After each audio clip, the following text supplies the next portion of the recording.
In today's video, I will go over a special example of how two different analytical approaches can converge with an astounding level of perfection. On one hand, we have the praxeological approach that gives rise to the detection of market makers in the chart, and on the other hand, we have the physical approach provided by the pitchforks and the whole mathematical fabric on which price moves in the chart. The fact that two different perspectives like that can converge in the same analysis is a strong indication that there is nothing random about the markets, only a high degree of order and narrative that must be unveiled with the correct tools. In this first chart, you can see that price is creating some lower highs and lower lows in the major fractal dimension. In the current moment, we are beginning to see what appears to be a market manipulation maneuver because price pierces the last low, but it doesn't close below it. Two important details here are before and after this poke. Before the poke, we have the impression that the market is really going to plummet due to the level of certainty in those bearish candles. This is called the von Riestorff effect in my theory of market manipulation. After the poke, we have the formation of a hybrid bar up. Notice that there are two black horizontal lines coming out of the major low that is being allegedly manipulated. One is an absolute extreme line, and the other is an outward frequency line. Notice that the poke doesn't violate any of those lines. In fact, we can see that it's clearly respecting those two levels. The current bar also represents a clear breakout in the dynamic frequency of the current vector.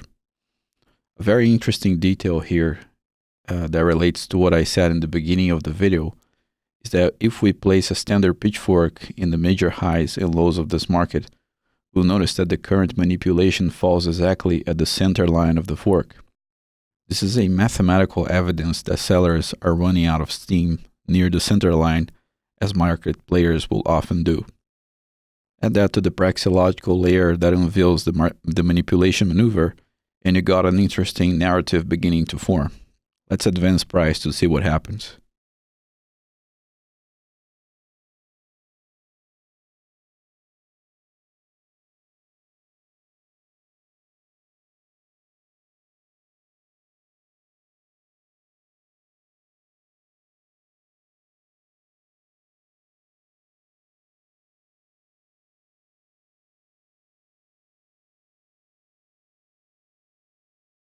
Here we have a ton of new details of this market. The first observation is that price indeed went up after the hybrid bar we found previously, and it went directly to the inward frequency of the solid major high in the chart. We have major buyers against major sellers now. If we add another pitchfork on the way up, we'll see that it still describes price action pretty well, just like it did previously, which tells a lot about the validity of these tools. Notice that price touches the inward line a few times before starting to reverse back down. Those are the major sellers of the market in their turn to make a significant movement.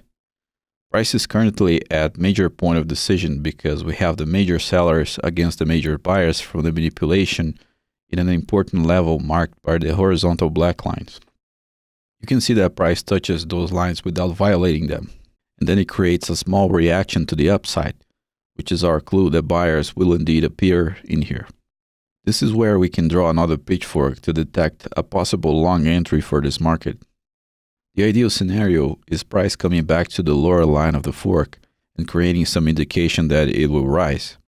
We can also fine-tune the angle of this fork by adjusting the A-axis to the outward frequency instead of the real anchoring position. Let's advance price a little bit more to see if it comes back to the fork line. Here we can see that price indeed comes back very near the lower line of the fork, and then it creates a small hybrid bar pointing to the upside, which is the final clue to get long in a situation like this. Notice that we have a very nice place to put a small and logical stop loss order, and a very large potential for a target with the other pitchfork lines. These situations where there is a tiny risk and a massive potential reward are called positive black swans. They are the opposite of the whole scalping paradigm, where the negative black swans will swallow a trader's account in one go. Positive black swans like this one represent the domestication of risk and the true understanding of how to trade under the concept of anti-fragility. Let's see how the market responds.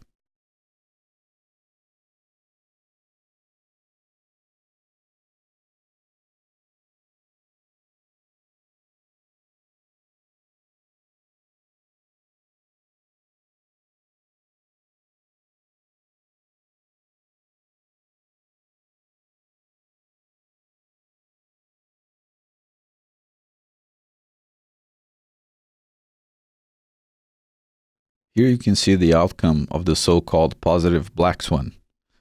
Not only the realization of the massive profit potential, but also the accuracy of how the pitchfork catches the limits of price action on its lines. If you enjoyed this analysis and wish to learn all about these advanced trading techniques, please check out the Price Action Training Volume 1 and 2 in the video description. They are video courses with a full explanation of the theory behind all of this and many practical examples of detailed analysis in real markets. If you enjoyed this video and wish to support the continuous creation of such videos in the future, please click the like button, subscribe to the channel, activate the notifications button, share the video, and leave your comments below. Thank you very much for watching, and I hope to see you in the next videos. Take care.